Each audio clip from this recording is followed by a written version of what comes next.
प्रकार के ताप को नाशक के लिए जो संतों की जो वाणी रूपी कथा जो होती है वो तीनों प्रकार के ताप का, इसलिए तुरोन हंती कपिलाय राम कथा सुरधेनु सम सेवत सब शुभ जान और संत समाज सुरलोक सम कौन सुन सजान, किसका हित नहीं हुआ।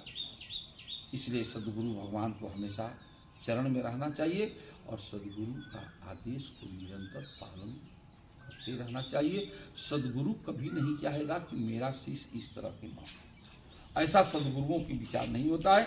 सदगुरु निरंतर सोचता है, जैसे पिता अपने पुत्र को निरंतर निगरानी करते हुए सोच करता है, लेकिन ऐसे ऐसे पुत्र लवारिस भी पैदा हो जाते हैं जो पिता को दारू पी करके। अभी वो बबे का भक्त था बेचारा, जात का पाल था, कहा कि अरे महाराज क्या करे, हमारा पुत्र शराबी है, गाड़ी पीता है, कभी उसको नशा अभियान में भेजते हैं, 3 महीना आता है फिर वही करता है।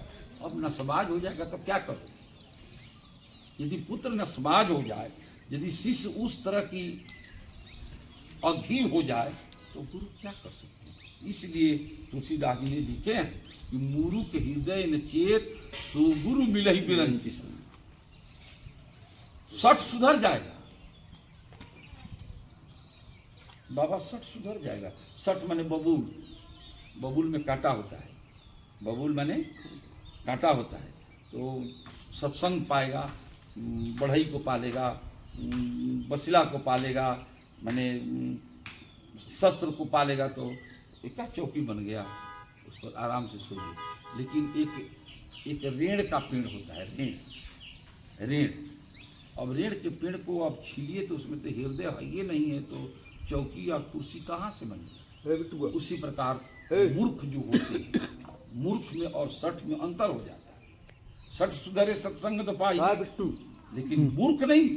एक आदमी 2 प्रकार के, एक आदमी सोया हुआ है और एक आदमी सो करके मैंने सोया है लेकिन जगा है, तो उसको जगाओगे तो नहीं जगेगा, क्योंकि तो जगा है, जान के माटियाता है।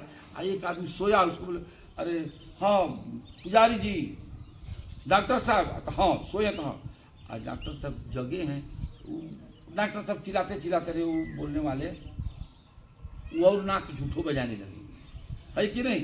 तो सोया हुआ जग जाएगा, लेकिन जो सो करके जगा हुआ है वो जगने वाला नहीं। उसी प्रकार मूर्ख जो होते हैं वो अपने आप को सर्वोत्तम मानते हैं, सब कुछ मान करके।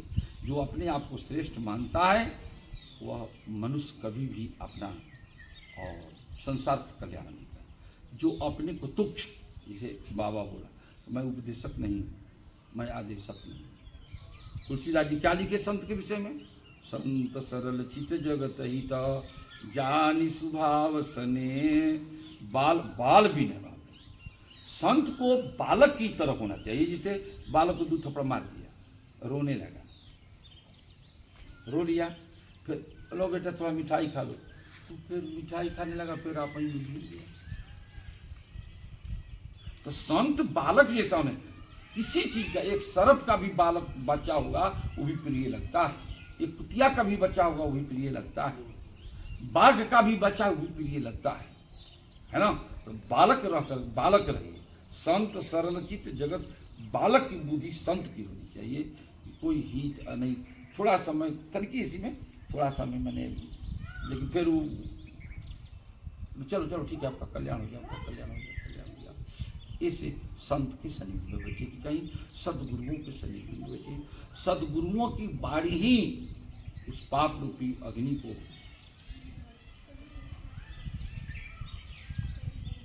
मार डालने के लिए समर्थ है, और दूसरा कोई चीज समर्थ नहीं है। इससे हमेशा सदगुरु के शरण में जानी, 1 मिनट बैठनी, 5 मिनट बैठनी, 10 मिनट बैठनी, जितना आपके मने हमें मिल जाए। और सदगुरु के लिए कोई न हित न कोई अनहित न कोई नहीं, सब समान। हम तो जीवन काल में अब तो साधु वेश में हैं, कुछ